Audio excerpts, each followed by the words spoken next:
바울은 더 많은 사람을 얻기 위해서 한 생명이라도 구원하기 위해서 여러 사람에게 여러 모습으로 살았습니다. 유대인들에게는 유대인으로, 이방인들에게는 이방인의 모습으로 살았다는 말입니다. 이런 그의 원칙이 지난주에 살펴본 본문에 잘 드러났습니다. 바울은 율법을 지키지 않는 사람이라는 유대인들의 그 오해를 불식시키기 위해서 나실인 서원을 한 사람들의 경비를 지원했을 뿐만 아니라 자신도 그들과 함께 정결 예식을 행했습니다. 이것은 타협이 아니었습니다. 아직 믿음이 어리고 연약한 유대교 출신 성도들과 어떻게든 접촉점을 마련해서 그들에게 말씀을 전하기 위한 포석이었습니다.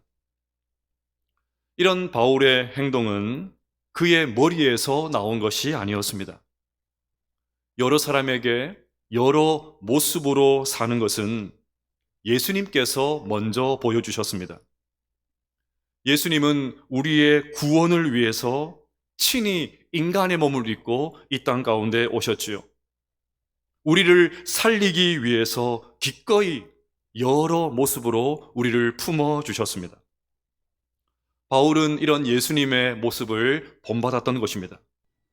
그래서 그는 이렇게 말했습니다. 내가 그리스도를 본받는 자가 된 것 같이, 내가 그리스도를 본받는 자가 된 것 같이 너희는 나를 본받는 자가 되라. 되라라고 했으니까 이 말은 명령이지요. 그러면 우리도 예수님과 바울을 본받아서 한 생명이라도 구원하기 위해서 기꺼이 내 생각과 내 소신과 내 주장을 내려놓아야 될 줄로 믿습니다. 그럴 때 우리를 통해서도 생명을 얻는 역사가 일어나게 될 줄로 믿습니다. 자, 이렇게 해서 바울과 예루살렘 교회 안에 있는 유대교 출신 성도들 간의 갈등이 봉합되었습니다. 그런데 문제가 일단락되자 다른 문제가 발생했습니다. 27절을 보십시오. 그 이래가 거의 참에 아시아로부터 온 유대인들이 성전에서 바울을 보고 모든 무리를 충동하여 그를 붙들고, 이래가 거의 참회라고 했으니까 바울이 야고보와 장로들의 제안을 따라서 나실인 서원을 한 사람들과 함께 성전에서 정결 예식을 마칠 때가 되었다는 말입니다. 그러니 바울은 결례를 위해서 성전을 여러 번 출입을 하고 있었겠죠. 그런데 오순절을 맞아서 예루살렘에 온 디아스포라 유대인 중에서 바울을 알아본 사람들이 있었습니다. 아마 그들은 바울이 에베소에서 3년 동안 사역했을 때 바울을 봤겠지요. 그때도 격렬하게 반대했습니다. 그때도 바울을 계속해서 비방했습니다. 그런데 이제는 바울이 떡하니 성전에 있는 것을 보고는 견딜 수가 없었던 것입니다. 그래서 아시아에서 온 유대인들은 성전에서 바울을 보자마자 그를 결박하고는 주변에 있는 사람들을 충동질하기 시작했습니다. 28절을 보시면 외치되 이스라엘 사람들아 도우라, 이 사람은 각처에서 우리 백성과 율법과 이곳을 비방하여 모든 사람을 가르치는 그 자인데 또 헬라인을 데리고 성전에 들어가서 이 거룩한 곳을 더럽혔다 하니. 그들이 바울에게 뒤집어 씌운 첫 번째 제목은 바울이 율법 폐기론자라는 것이었습니다. 저 바울 인간은 조상 대대로 내려오는 모세의 율법을 지킬 필요도 없고 우리가 그렇게 소중하게 여기는 전통에도 얽매일 필요가 없고 오직 예수만 믿으면 된다고 가르쳤다는 것입니다. 여기서 유대인들이 사용했던 표현을 주목해야 됩니다. 각처에서, 모든 장소라는 말이죠. 그리고 모든 사람을. 그러니 바울은 모든 장소에서 모든 사람들에게 잘못된 가르침을 전파했다는 말입니다. 그러면 정말 바울이 이런 적이 있었습니까? 만약에 바울이 정말 이랬다면 진짜 죽일 죄인이죠. 하지만 지금까지 살펴본 대로 바울은 일절 그런 적이 없었습니다. 그러니 첫 번째 제목은 거짓말이었습니다. 바울에게 씌워진 두 번째 제목은 바울이 이방인을 데리고 성전에 들어갔다는 것이었습니다. 성전은 유대인들에게 전부였습니다. 강박적일 정도로 성전을 귀하게 여겼습니다. 아무리 먼 나라에서 살고 있어도 명절이 되면 예루살렘에 있는 성전을 찾는 그 수고를 마다하지 않았습니다. 그런 성전, 말 그대로 거룩한 곳에 사람 취급도 받지 못하는 이 이방인이 들어갔다? 그것은 상상도 할 수 없는 일이었습니다. 당시 이스라엘은 로마 제국의 지배를 받고 있었지요.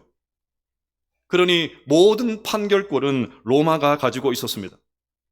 하지만 단 하나, 이방인이 성전에 들어갔을 때는 로마 정부의 승인이 없어도 즉각적인 처벌이 가능했습니다. 심지어 그 이방인이 로마 사람이라고 해도 즉시 처벌할 수가 있었습니다. 그 정도로 성전은 로마 정부도 어떻게 할 수 없는 그런 영역이었습니다. 그런 성전에 바울이 이방인을 데리고 들어가서 성전을 더럽혔으니까 유대인들이 그만 이성을 잃고 말았던 것입니다. 자, 그러면 정말 바울이 이방인을 성전에 데리고 들어갔을까요? 29절을 보겠습니다. 이는 그들이 전에 에베소 사람 드로비모가 바울과 함께 시내에 있음을 보고 바울이 그를 성전에 데리고 들어간 줄로 생각함이로라. 아마 드로비모는 바울이 에베소에서 사역을 할 때 예수님을 영접하게 되었을 것입니다. 그는 오순절을 맞아서 예루살렘에 왔다가 바울을 만나게 되었습니다. 그런데 유대인들은 사실관계를 제대로 확인도 한번 해보지도 않고 바울이 이방인인 드로비모와 함께 있었다는 사실 하나만으로 그 이방인인 드로비모를 성전에 데리고 갔다. 성급한 결론을 내리고 말았습니다. 그들에게 중요한 것은 사실 여부가 아니었습니다. 어떻게든 저 눈에 가시인 바울을 처단할 수만 있다면 새빨간 거짓말도 서슴지 않았습니다. 그냥 사람들을 충동질해서 바울을 포박하고 끌어내어 버립니다. 31절에 격분한 유대인들의 의도가 나옵니다. 그들이 그를 죽이려 할 때에. 여러분, 이 구절을 보면 스데반 집사님이 순교를 당할 때가 생각나지 않습니까? 이전에 유대인들이 스데반 집사님을 돌로 쳐서 죽였던 것처럼 지금도 바울이 성전을 더럽혔다는 새빨간 거짓말을 뒤집어 씌워가지고 돌로 쳐서 죽이려고 했습니다. 그들에게는 바울의 생명, 인간의 생명 안중에도 없습니다. 한 생명이라도 얻기 위해서 몸부림쳤던 바울과 너무 다르지 않습니까? 그 유대인들은 성전 건물을 지킬 수만 있다면, 이 건물을 지킬 수만 있다면 생명을 제거하는 것 아주 우습게 생각을 했습니다. 여러분, 지금 억울한 누명을 쓰고 체포가 되어서 성전 밖으로 끌려 나오고 있는 바울이 무슨 생각을 했을까요? 격분한 군중들이 죽이려고 득달같이 달려들었을 때 바울의 심정이 어땠을까요? 지금까지 바울은 자신의 역량을 120% 이상 발휘했습니다. 흔히 말하는 나 나름대로 최선을 다했습니다. 그게 아니고 나름대로 최선을 다했다. 그 정도가 아니고 모든 열정을 남김없이 완전히 쏟아부었습니다. 지금 바울은 돌에 맞아 죽을 죄를 짓지 않았습니다. 그가 한 일이라고는 주님의 말씀에 순종해서 10년이 넘는 시간 동안 3차례에 걸쳐서 복음을 전하는 전도 여행을 한 것밖에 없었습니다. 그것도 안락한 자동차를 이용한 것이 아니고 숱하게 걸어 다녔습니다. 노숙은 다반사였고 끼니를 걸은 적도 한두 번이 아니었습니다. 걷다가 강도의 위협도 당하고 가는 곳마다 유대인들의 살해의 위협에 시달렸습니다.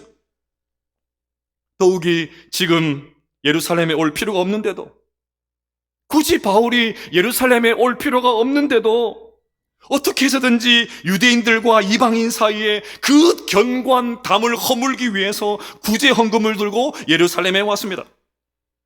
예루살렘으로 가면 환난과 핍박이 기다리고 있다는 성령님의 음성에 아랑곳하지도 하지 않고 기어이 예루살렘까지 왔습니다. 그리고 예루살렘 교회 지도자들의 조언을 따라서 서원한 성도들의 그 비용까지 전부 다 제공해 주었습니다. 자, 그러면 이제 하나님께서 알아서 바울을 좀 대우해 주셔야 되는 것 아닙니까? 이렇게 복음을 위해서 수고한 바울이라면 그 뒷일, 앞길을 좀 하나님께서 책임져 주셔야 되는 것 아닙니까? 하지만 현실은 정반대였습니다. 죽으라 고생한 바울은 누명을 쓰고 죽을 판이 되었습니다. 죽으라 고생하고 죽어버리는 그런 상황이 되었습니다. 인간적으로 생각하면 얼마나 억울했을까요? 얼마나 답답했을까요? 얼마나 섭섭했겠습니까? 순종의 대가가 고작 이것이라니, 내가 이 꼴을 보려고 그렇게 12년 동안 고생하며 돌아다녔나? 하나님께서 나에게 이러실 수 있나? 미치고 환장할 노릇 아닙니까? 하지만 바울은 억울하다고 소리를 지르지 않았습니다. 안색이 변하지도 않았습니다. 격분한 유대인들과 싸우지도 않았습니다. 오히려 바울은 무서우리만큼 침착함을 유지합니다. 다음 주부터 살펴보겠지만 이 상황에서도 바울은 복음을 전합니다.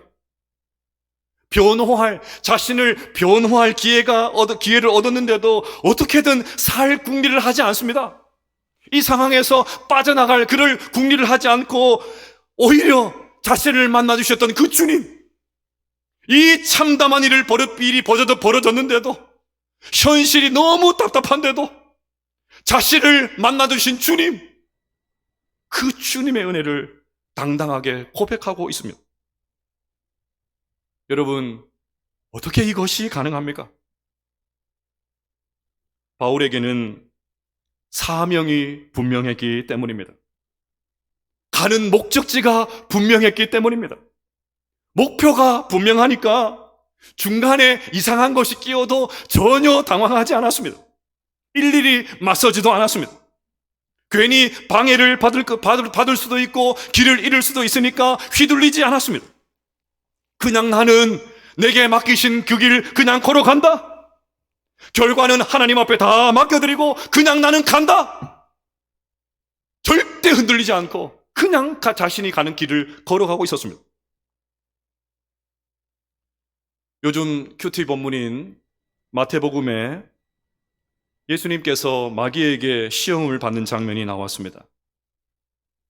예수님께서 40일을 금식하시고 줄이셨을 때 마귀가 다가왔습니다. 마귀가 떡, 인기, 명예라고 하는 거절하기 어려운 달콤한 것으로 예수님을 유혹했습니다. 시험의 종류는 다 다르지만 마귀가 노린 것은 결국 한 가지였습니다. 네가 만일 하나님의 아들이거든, 네가 만일 하나님의 아들이거든. 무슨 말입니까? 하나님께서 네 아버지라며, 네가 하나님의 아들이라며, 그런데 왜 이러고 살아? 왜 이렇게 궁색하게 살아? 제대로 입에 풀칠도 하지 못하게 하는 아버지가 어딨냐? 어디 마음 편하게 머리 둘 것도 없이 왜 그렇게 고생하면서 돌아다녀? 그런다고 누가 알아주냐? 가스라이팅 그만 당하고 어서 정신 차려. 하나님이 네 아버지라며, 네가 하나님의 아들이라며, 네가 구원자라며, 그러니까 이러고 있지 말고 어서 너 능력을 보여줘봐. 이런 식으로 약을 올리고 속을 뒤집어 놓았습니다. 여러분, 이것이 유혹이죠. 매 순간 우리에게 있는 유혹이고 우리도 다 당하는 시험입니다. 그때마다 예수님의 침묵을 기억하게 되시기를 바랍니다. 뺨을 맞고 침뱉음을 당하시면서도 끝까지 잠잠하셨던 그 주님을 바라보게 되시기를 바랍니다. 그냥 내 혈기를 부리는 순간 구원은 없습니다. 생명의 역사는 그 길로 물거품이 됩니다. 오늘 바울처럼 그냥 가는 것입니다. 결과가 좋지 않아도 사명 하나 붙들고 그냥 가는 것입니다. 아무리 억울한 일을 당해도 결과는 하나님 앞에 다 맡겨드리고 그냥 우직하게 가는 것입니다. 우리 모두가 그런 사람, 그런 믿음의 사람 될 수 있기를 주님의 이름으로 축복합니다. 이제 30절 말씀을 같이 한번 읽어보겠습니다. 시작.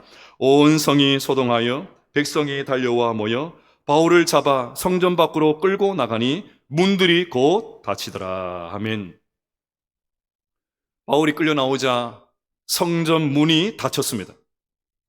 조금 더 극적으로 표현을 하면 성전 문이 꽝 하고 닫혔겠지요. 이제 이대로 바울의 사역이 끝날 것 같은 느낌이 들지 않습니까? 바울의 사역도 성전 문이 닫힌 것 같이 닫힐 것 같은 그런 느낌이 들지 않습니까? 더욱이 격분한 유대인들이 얼마나 바울을 거칠게 끌어내었을까요? 이미 바울은 많이 맞았습니다. 군인들이 제지할 정도로 많이 얻어맞았어요. 사람을 죽이려는 사람들이 제정신일 리가 없지 않습니까? 아마 그들이 낼 수 있는 소리를 다 질렀을 것입니다. 어떤 사람들은 이제 드디어 바울을 처단하게 되었다고 그 생각에 너무너무 기뻐서 환호성을 질렀을지도 모르겠습니다. 그러니 이대로 바울의 생명도, 바울의 사역도 닫혀있는 성전문과 같이 닫힐 것 같은 그런 느낌이 듭니다. 하지만 여러분, 끝날 때까지 끝난 것이 아니었습니다.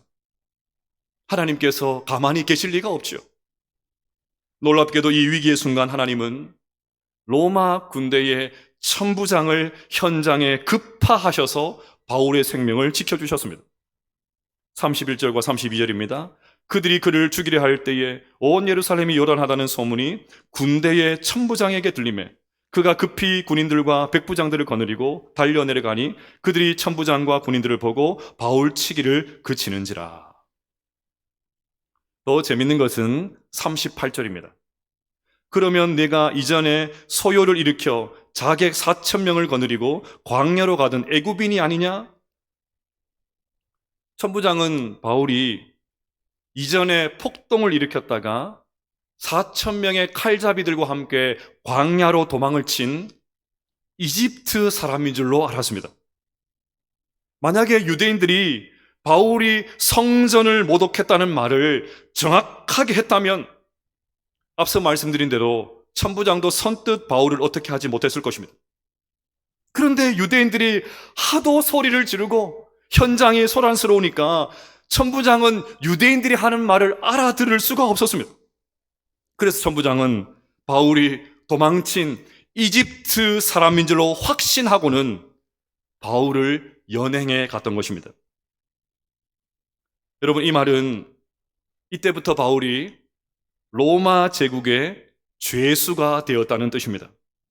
그리고 로마 제국의 죄수가 되었다는 말은 이 순간부터 바울은 당시 최강대국이었던 로마의 보호를 받게 되었다는 말입니다. 저는 여기서 기막힌 하나님의 섭리의 손길을 강하게 느끼게 됩니다. 작년에 마지막 주일 설교 제목을 기억하십니까? 한 달 조금 넘었습니다. 제가 괜한 걸 또 물었습니다. 근데 여러분 들어보시면 아실 거예요. 로마도 보아야 하리라. 로마도 보아야 하리라.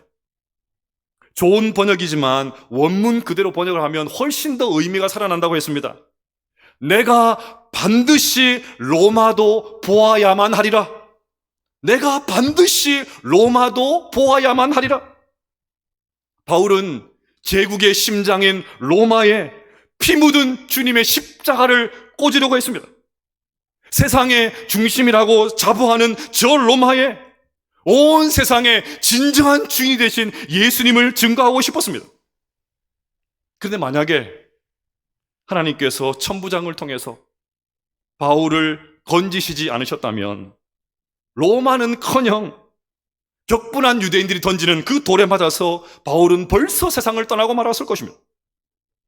용케 벗어난다고 해도 바울을 죽이기 전에는 먹지도 마시지도 않겠다고 작정한 40명의 강경 유대인들의 손에 지도 새도 모르게 암살당하고 말았을 것입니다. 하지만 유대인들의 거짓 모함으로 소동이 일어났기 때문에 천부장의 눈에 띄어서 바울은 생명을 보존할 수가 있었습니다.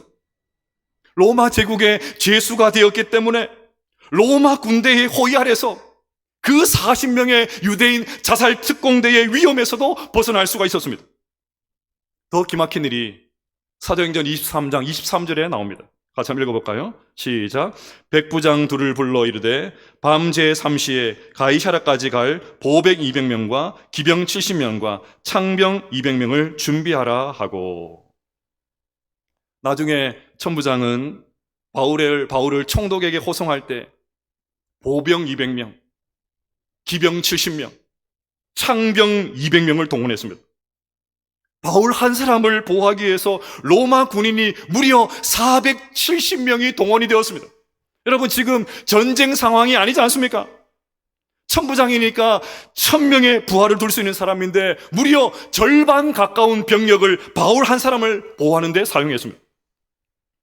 그리고 마침내 바울은 로마 군대의 보호를 받으면서, 로마 군대의 호의를 받으면서 그토록 가고 싶었던 로마, 내가 반드시 저 로마에 갈 거야, 그렇게 가고 싶었던 로마에 무사하게 들어갈 수가 있었던 것입니다.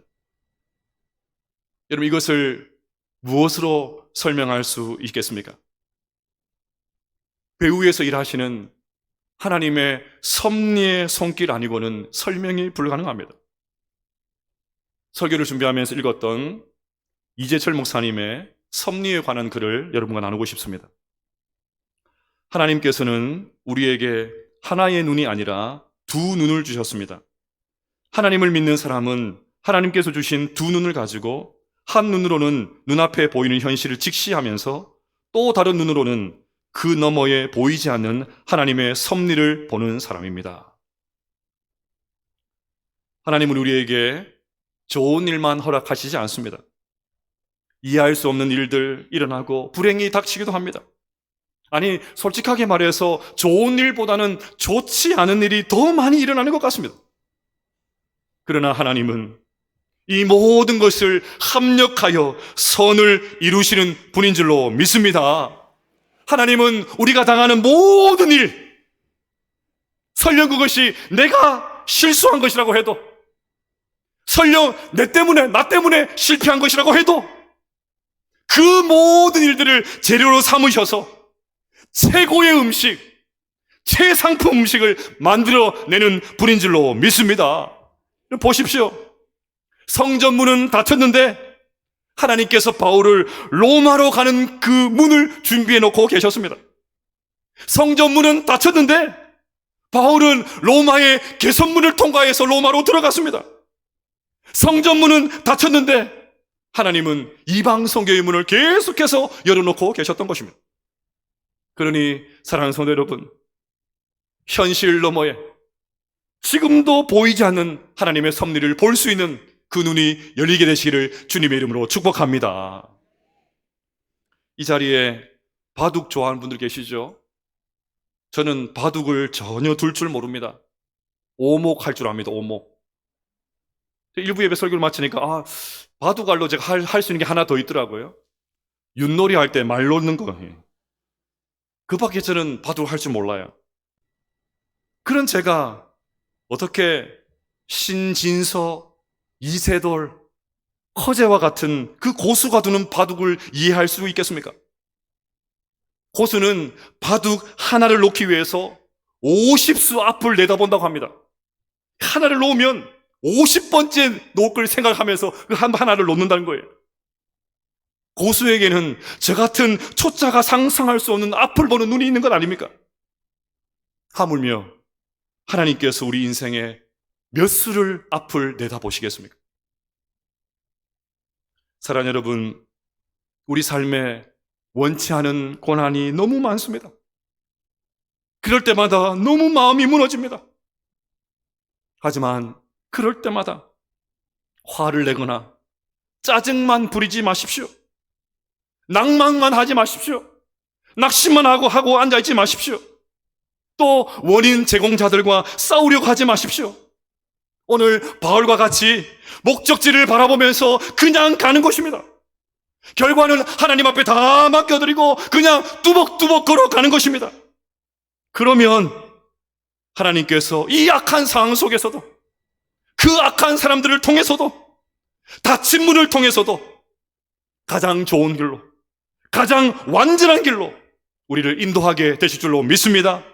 한 눈으로는 현실을 직시하면서도 또 다른 눈으로는 현실 너머에서 지금도 여전히 일하시는 그 하나님의 섭리를 붙들고 끝까지 사명의 길을 걸어갈 수 있는 우리 모두가 되시기를 주님의 이름으로 축복합니다.